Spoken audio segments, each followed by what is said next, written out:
Welcome to healthy food kitchen. நம்ம இன்றைக்கி நீர் கொழுக்கட்டை செய்ய போகிறோம். சூப் கொழுக்கட்டை மாதிரி இது ரொம்ப டேஸ்டியாக இருக்கும். இது எப்படி செய்கிறதுன்னு இப்போ பார்க்கலாம். இப்போ நம்ம என்னென்ன வேணும்னு பார்க்கலாம். தக்காளி பழம், பெங்களூர் பழம், உருண்டை பழம், ஒரு பழம் நறுக்கி வச்சுருக்கேன். வெங்காயம், நான் சின்ன வெங்காயம் 10 வெங்காயம் எடுத்து நைஸாக நறுக்கியிருக்கேன். சின்ன வெங்காயம் ரொம்ப காட்டமாக இருக்கும்னு நினச்சிங்கன்னா நீங்கள் பெரிய வெங்காயத்தில் பாதி வெங்காயம் நைஸாக நறுக்கிக்கோங்க. 2 அல்லது 3 பூண்டு எடுத்து நைஸாக நறுக்கிக்கோங்க. பூண்டு ஃப்ளேவர் உங்களுக்கு பிடிக்காதுன்னா நீங்கள் அவாய்ட் பண்ணிடலாம். பச்சை மிளகா, ஒரு பெரிய பச்சை மிளகா எடுத்து நைஸாக நறுக்கி வச்சுருக்கேன். உரப்புக்கு நம்ம பெப்பர் பவுடர்னு சேர்க்க போகிறோம். அதனால் நான் 1 மிளகா போதும்னு எடுத்து வச்சுருக்கேன். இது கருவேப்பிலை. இது கார்ன்ஃப்ளவர் மாவு 1 டேபிள் ஸ்பூன் அளவுக்கு எடுத்து வச்சுருக்கேன். அந்த நீர் கொழுக்கட்டை செய்யும்போது அந்த நீர் அந்த சூப் மாதிரி இருக்கும். அந்த தண்ணி அது கொஞ்சம் கெட்டிப்படுறதுக்காகவும் ருசிக்காகவும் நான் கார்ன்ஃப்ளவர் மாவு எடுத்து வச்சுருக்கேன். ரொம்ப தண்ணியாக இருந்துச்சுன்னா உங்களுக்கு சாப்பிட நல்லா இருக்காது. அதனால் 1 டேபிள் ஸ்பூன் எடுத்து வச்சுருக்கேன். இது கொழுக்கட்டை மாவு, அரிசி மாவு, புழுங்கல் அரிசி மாவு. இந்த அரிசி மாவு வெறும் கடாயில் வறுத்து வச்சுக்கோங்க. அப்போ தான் கொழுக்கட்டை நல்லா சாஃப்டாக இருக்கும். உங்களுக்கு ரெடிமேடாக கொழுக்கட்டை மாவு கிடைக்கிறா கொழுக்கட்டை மாவு கூட வாங்கிக்கலாம். அல்லது இடியப்ப மாவும் கொழுக்கட்டை மாவு ரெடிமேடு மாவும் உங்களுக்கு வறுத்து தான் வச்சுருப்பாங்க. அரிசி மாவு தனியாக நீங்கள் வாங்கினீங்கன்னா வறுத்துக்கணும். 1 கப் மாவு எடுத்திருக்கேன். இந்த கப்பால் 1 கப் மாவு எடுத்திருக்கேன். 1 கப் மாவுக்கு நம்ம 1.25 கப் தண்ணி எடுக்கணும். தாளிக்கிறதுக்கு சீரகம் 1/4 ஸ்பூனு, சோம்பு 1/4 ஸ்பூன், உங்களுடைய உரப்பு சுவைக்கு தகுந்த அளவுக்கு பெப்பர் பவுடர்.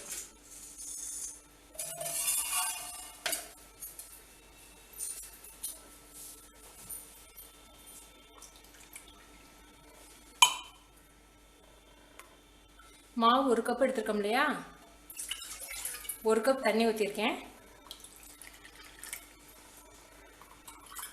திரும்ப 1/4 கப் தண்ணி, மொத்தம் 1.25 கப் தண்ணி எடுத்திருக்கேன். இது இப்போ நல்லா கொதிக்க வைக்க போகிறோம். இப்போ நல்லா தண்ணி கொதிக்கட்டும். இப்போ கொழுக்கட்டை மாவுக்கு நம்ம அரை உப்பு போட போகிறோம். மாவுக்கு 1 கப் மாவுக்கு இந்த அளவுக்கு உப்பு சேர்த்துக்கோங்க. அரை உப்பாக போட்டிங்கன்னா தான் நம்ம தண்ணியில் கொதிக்க விடும்போது அந்த சூப்பில் இருக்க உப்பும் இந்த உப்பும் கரெக்டாக இருக்கும். கொழுக்கட்டை மாவுக்கு சரிக்கு சரி நீங்கள் உப்பு போட்டிங்கன்னா கொழுக்கட்டை உப்பு கச்ச மாதிரி இருக்கும்.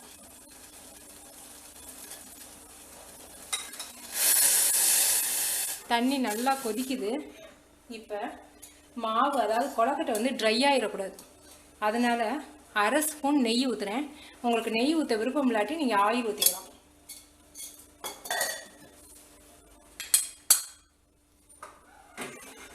தீயை குறைச்சி வச்சுக்கோங்க. குறைச்சி வச்சுக்கிட்டு இப்போ மாவை கொஞ்சம் கொஞ்சமாக போட்டு கிண்ட போகிறோம், கட்டிப்படாமல்.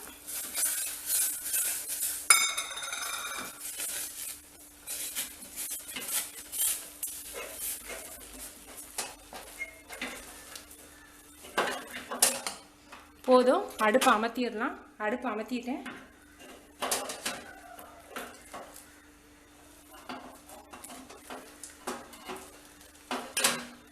நல்லா கெட்டியாக வந்துச்சு. நீங்கள் தொட்டு பார்த்தீங்கன்னா உங்களுக்கு மாவு வெந்தது தெரியும். கையை ஈரம் பண்ணிட்டு இப்படி தொட்டு பார்த்தீங்கன்னா மாவு ஒட்டக்கூடாது. மாவு வெந்துருச்சு. இப்போ 1 கப் மாவுக்கு 1.25 கப்பு தண்ணி கரெக்டாக இருக்கும். நீங்கள் உங்களுக்கு டவுட்டாக இருந்துச்சுன்னா 1.5 கப் தண்ணி கொதிக்க வச்சு 1/4 கப் தண்ணியை எடுத்து வச்சுக்கோங்க. பத்தலைன்னா அந்த தண்ணியை ஊற்றி நீங்கள் கிண்டிக்கலாம். தண்ணி கூட போச்சுன்னா தான் உங்களுக்கு கொழுக்கட்டை மாவு நொசன்னு போயிடும். 1.25 கப் தண்ணி கரெக்டாக இருக்கும். இப்போ இந்த மாவு ஆறட்டும். ஆறின பிறகு இதில் நம்ம கொழுக்கட்டை பிடிக்கணும். இப்போ சூப்புக்கு ரெடி பண்ணுவோம்.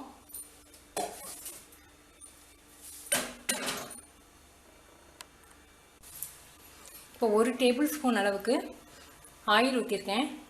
சோம்பும் சீரகமும், உங்களுக்கு பட்டை பிடிக்கும்னா பட்டை கூட நீங்கள் போட்டுக்கலாம். பட்டை போட்டிங்கன்னா கொஞ்சம் சூப் டேஸ்ட்டில் நல்லாயிருக்கும்.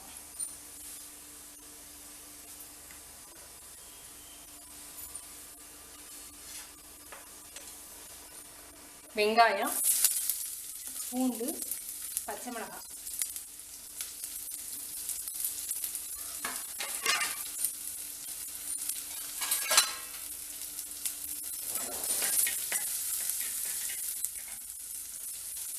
நல்லா கலர் மாறட்டும். தக்காளி பழம், கருவேப்பிலை.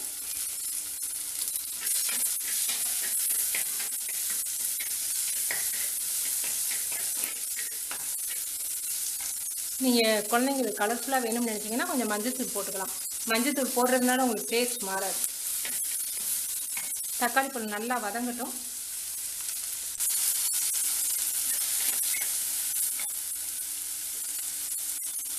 நம்ம எடுத்து வச்சிருக்க கார்ன்ஃப்ளவர் மாவு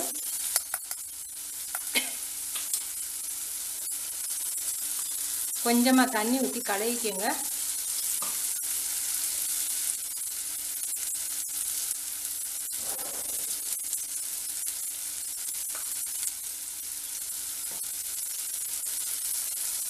கார்ன்ஃப்ளவர் மாவை கரைச்சி தான் ஊற்றணும். அப்படியே இதில் போட்டு கிண்டிங்கன்னா கட்டி போட்டு போயிடும்.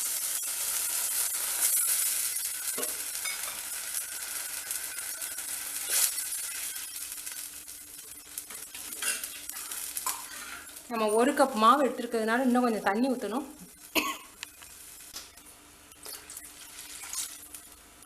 நல்லா கொதிக்கட்டும். இப்போ இதில் தேவையான அளவுக்கு உப்பு சேர்ப்போம்.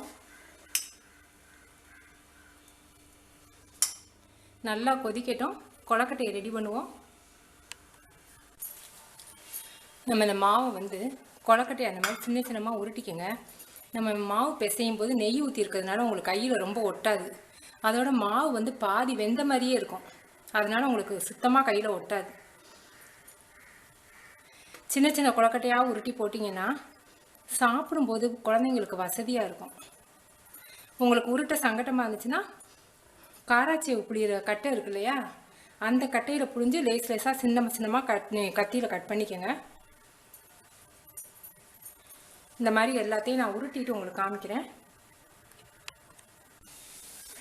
இப்போ நல்லா கொதிக்குது பாருங்கள்.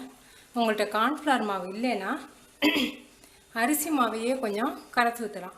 அரிசி மாவு 1.5 ஸ்பூன் அளவுக்கு நல்லா கரைச்சி தண்ணியில் கரைச்சி நீங்கள் ஊற்றலாம். கொழுக்கட்டையெல்லாம் ரெடி ஆயிடுச்சு. இப்போ நல்லா மலைன்னு கொதிக்குது பார்த்தீங்களா. இப்போ தான் போடணும் கொழுக்கட்டையை. நீங்கள் தண்ணி கொதிக்கும் காட்டி நீங்கள் போட்டிங்கன்னா கொழுக்கட்டையெல்லாம் தண்ணியில் கரைஞ்சி கூழு மாதிரி ஆயிரும்.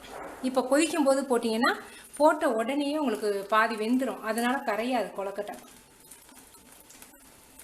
இந்த மாதிரி கொழுக்கட்டை செஞ்சு பால் பணியாரம் இந்த நீர் கொழுக்கட்டை செஞ்சிங்கன்னா ரொம்ப சூப்பராக இருக்கும். ரொம்ப ஆறுனாலும் சாஃப்டாக இருக்கும். ரொம்ப சாஃப்டாக இருக்கும். கொஞ்சம் கொதிக்கட்டும். கிண்டி விட்டாலும் உடையாது.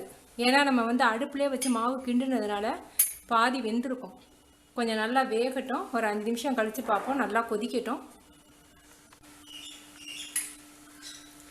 நல்லா கொதிக்குது பாருங்கள். ஒன்றோடு ஒன்று ஒட்டாது, கரையவும் இல்லை பாருங்கள். சூப்பராக இருக்கும். இதில் நீங்கள் குழந்தைங்களுக்கு பிடிக்கும்னா கேரட் கூட போடலாம். சுகர் பேஷண்ட்டுக்கு வந்து பால் கொழுக்கட்டைக்கு பதிலாக இந்த மாதிரி நீர் கொழுக்கட்டை, சூப் கொழுக்கட்டை செஞ்சு நீங்கள் கொடுக்கலாம். வெந்துருச்சான்னு பார்ப்போம்.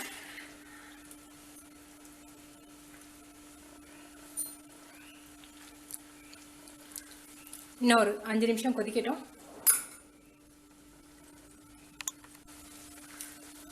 சூப்பர் டேஸ்ட்டாக இருக்குது. சூப் வந்து எவ்வளோ சாஃப்டாக இருக்குன்னு பாருங்கள். எவ்வளோ நேரம் கொதிச்சாலும் கரையாது. ஆனால் நீங்கள் சாப்பிடும்போது ரொம்ப சாஃப்டாக இருக்கும். இப்போ நம்ம பெப்பர் போடுவோம். உரப்புக்கு தகுந்த அளவுக்கு பெப்பர்.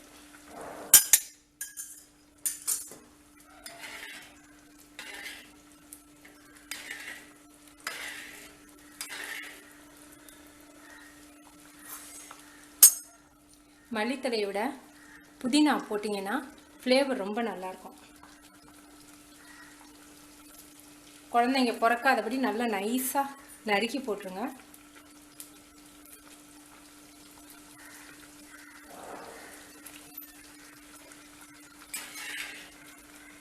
ரெடி ஆயிடுச்சு. நீங்கள் செஞ்சு பார்த்துட்டு உங்கள் கமெண்ட்ஸ் எனக்கு சொல்லுங்கள். தேங்க்யூ.